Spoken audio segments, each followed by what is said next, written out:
Hi guys, welcome back to Coach Christine. Glad to have you here today to join me to do a little bit of work on hip strength. Okay, so we're going to do a little bit on hip strength and we're also going to do a little bit on hip mobility. We quite often forget about the front of our bodies, which we use mostly for force. Backs of the body is more for our endurance, our postures. So we need to think about where our force comes from, and typically it does come from our hips and our glutes. Okay, so a little bit of work around our hips. So let's get to the floor to start. So if it's a thing you're very tight in your hips, so your hip flexors, it's a good idea to sit on a block, because once you're sitting up on a height, you have a little bit more mobility through those hips.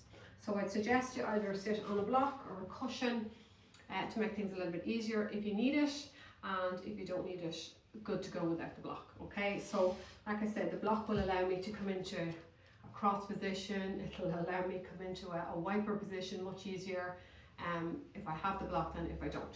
So I'm not going to use the block today because I don't require it, thankfully, just yet. So if you need the block, use it, or a cushion or a rolled up towel. So let's get to it. So we'll start with wipers. So I'm going to spread my feet wide apart, and my puppy is going to keep me company in the process. So my feet are wide apart, and I'm going to put my hands back behind me with my fingers spread wide.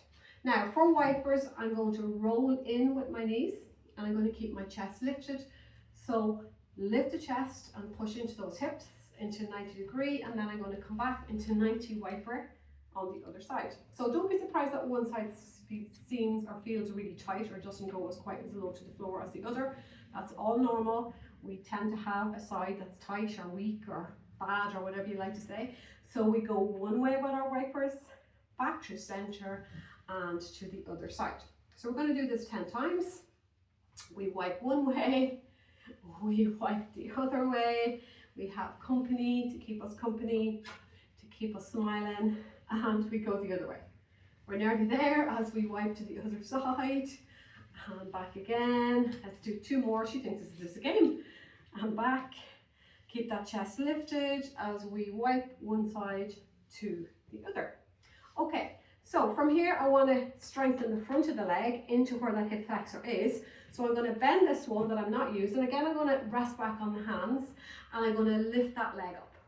Okay, so a nice strong lift. Keep your core engaged. So keep zipped in your core. Your navel is going to draw in towards your spine as you lift that leg up and control that leg down. So resist the temptation to come up and drop. Okay, I want you to drop, lift it, and lower it with control. Good to go, up and down. So you can point the toe, you can pull the toe in, you can point the toe, pull the toe in, so that you're working that lower leg at the same time. Point for one and pull for the other.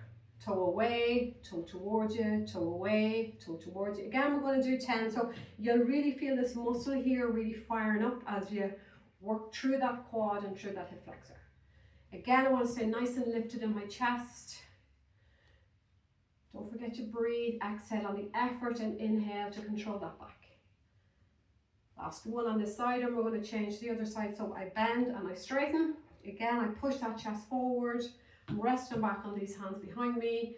Again, keeping that nice lifted chest. Toe in, toe away. Don't need to worry too much about what way your toes are pulling or pushing, as long as you're focused on the lift and the lower with control. So keep the tummy drawn in, up and down. Exhale and inhale.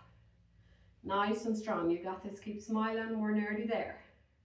Control it up and back. Really working your feel that quad muscle beginning to burn. Again, don't worry about the repetitions here, guys. As long as you're working, you don't have to do 10. If you fancy to do more than 10, you can do that too. Slow lift, slow. We're coming as high as we can, but keeping that chest nice and lifted. So I don't want to come high here and be hinging back. I want to keep the chest nice and lifted. I want this movement to be coming from my hip, up and down. Let's do one more. Fabulous. Okay, from here, I want to get more into mobility. So I'm coming back into my bent knee position. So I've got one knee bent to a 90 degree in front of me and one knee bent to a 90 degree behind me, and I have my puppy in the way because I need to swing my leg in that direction. So I'm going to put one hand on the hip. I'm going to lift that leg up off the floor. So I've lifted it. Now, some people might go, oh my God, I can't lift my leg. So if you can't get the leg up, just spend time just doing that motion, trying to get that leg off the floor and back. Get that leg off the floor and back. If you're comfortable to lift it and hold it, we're going to straighten it out and sweep it forward. We lift again as we sweep it back. So it looks easy, but it really isn't. So again, if you need to be on that block or on that cushion, feel free to do that. So I'm lifting first, I'm straightening out, and I'm sweeping forward. And I hope you haven't got puppies in your way to stop you from doing your workout. So hand on the hip, it doesn't have to be there, you can rest it back on the floor. I'm coming up with the lift, so that leg is now lifted. I'm straightening it as I sweep it forward, so pretending that I'm kicking back and to start again. As I lift and I kick forward, these dogs think I'm playing some funny game, and back. And I kick and back. Stay nice and lifted through that chest. I lift, straighten, kick forward and back. Let's do 2 more. And back. Lift it, kick it and sweep it back. Lift it, kick it and sweep it back. And 1 more. And we do the same on the other side. So again, I'm just swirling around. Front knee is bent, back knee is bent. You might feel stronger on one side than the other. So hand on the hip as I come up with the leg lift. And then I sweep it forward and I sweep it back. Lift, kick and back. So we can speed this one up just a little because we know what we're doing, hopefully. Up. Again, don't be over worried about not being able to do it with a nice elegance. It doesn't matter about the elegance of it. Even if you can focus on getting it up off the floor with the lift, coming up and down until you're comfortable there, then you can maybe try to straighten her out, maybe kick her forward. So go with your pace. We're trying to create the mobility and the strength. It's not going to happen overnight for some people. For others, it'll seem like easy street. Kick it forward. I want you to pretend that you're actually kicking something, kicking the dogs. Don't think they'd be too happy with that. Hand up and kick and back and up and kick and back. We've got 1 more. Kick it and back. Fabulous. Okay, so that's gotten a good bit into mobility and also into strength. Now we're going to do our bridge pose.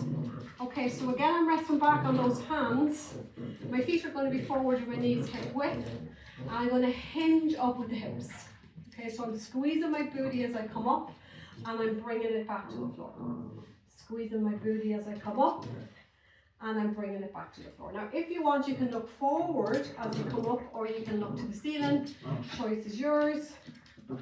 Squeezing through the glute as I come up, controlling it back to the floor. And again, squeeze through the glute. So you're trying to get your hips and your knees in a straight line as best you can. And back. Think about hips, knees and shoulders in a straight line. And back. Now if I wanted to add challenge, I could lift 1 leg off the floor and come up on a single leg. And again, if a single leg is too challenging, stick to that lower leg, or that double leg even, as you lift and lower. If we're on the single leg, we're going to squat. If we're on the double leg, so we're going to keep going. We're nearly there. Back and up, squeeze and down.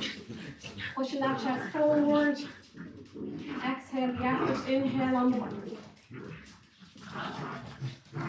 Last one.